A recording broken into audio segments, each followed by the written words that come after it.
On Sunday morning, a report came out that the Tennessee Titans were no longer interested in bringing in Tom Brady. All their focus was going into Ryan Tannehill, and that came true just a couple hours later when they signed Tannehill to a 4-year, $118 million deal. I'm Sierra Goodwill here with Evan Lazar. Evan, what were your immediate reactions when you heard the developments in the Titans and that they locked down Tannehill for the next 4 years? Well, we've been hearing this for about 2 weeks now, Sierra, that the Titans might be more interested in Ryan Tannehill than Tom Brady. I think we actually talked about it in the video last week where I said, believe it or not, this is the case. And up until the point where they signed on the dotted line, or at least in principle with Ryan Tannehill, I was not ready to believe it.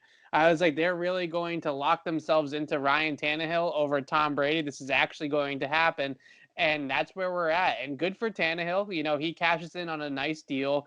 I think some of the reporting on the deal right now is getting a little bit overblown because he's not even in the top 5 of quarterback money. And normally, when a new quarterback contract comes down, they're automatically towards the top of the league in terms of average annual salary. So, in a couple of years, this deal is going to look a lot better than it does right now. The shock factor, though, of seeing $62 million guaranteed and 91 guaranteed with an injury settlement for Ryan Tannehill is amazing. It is amazing that we've made it this far with him, but he played that well last year for Tennessee, and they feel like he's their quarterback.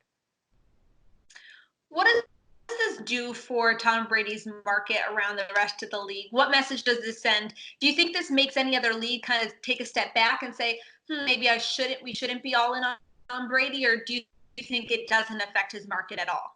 I think what it affects is kind of the reporting or what our understanding is of his market as of right now. It seems to me like teams are just flying off the board or flying away from Tom Brady off the board. And he might be in a situation where I would say that there's only a very small pocket of teams that are actually interested in him. And this has been trending in this direction for a while now. But at this point in time, it's the Patriots, it's the Tampa Bay Buccaneers. And other than that, we really don't have anything concrete that any other team is going to offer Tom Brady an actual contract. That doesn't mean that teams haven't spoken about Tom Brady in the building. They haven't put preliminary interest in potentially adding Brady as their quarterback, but an actual contract on paper being offered to him, he might only have 2 or 3 teams that are willing to do that at this stage of his career. And it kind of shows you what people are thinking about of a 43-year-old Tom Brady coming off of the season that he had last year. It's not like he's coming off an MVP year where everybody is dying to get his services. So the Titans go with Tannehill. It sounds like the Oakland Raiders or Vegas Raiders, I still think they're in the mix for Brady, but it sounds like they might be sticking with Carr as well. So there's just not a lot of options right now for Tom Brady, and he might end up having to come back to the Patriots with his tail between his legs, so to speak, and say, this is all I got. It's either this or I retire or I go be a Tampa Bay Buck, which I don't think a lot of people anticipate is actually a legitimate possibility for Brady. Obviously, we don't know the behind the scenes conversations that Brady has been having. We know he has a relationship with Vrabel. Do you think there's any hard feelings on Brady's side of things? Do you think he's feeling like, oh gosh, they're going with Tannehill over me? What is this going to mean? Am I going to have to settle for less than what I think I deserve?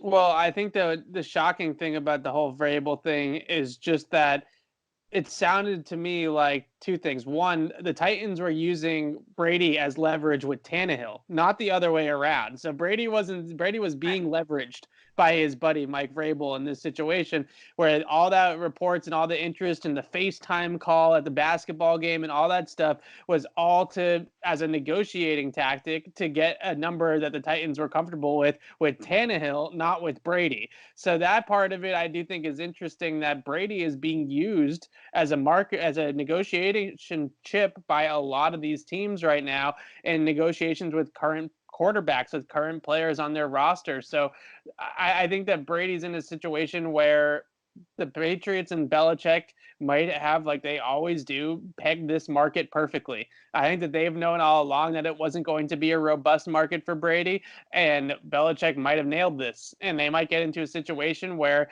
they can say to him, all right, Tom, like it's us or Tampa. Are you really going to go be a Buck? If you're going to go be a Buck, then, see you later. That good luck to Yeah. you. And I think that Brady's going to get Well, into a our Patriots situation. coverage. No, go ahead. Go ahead. I'm done.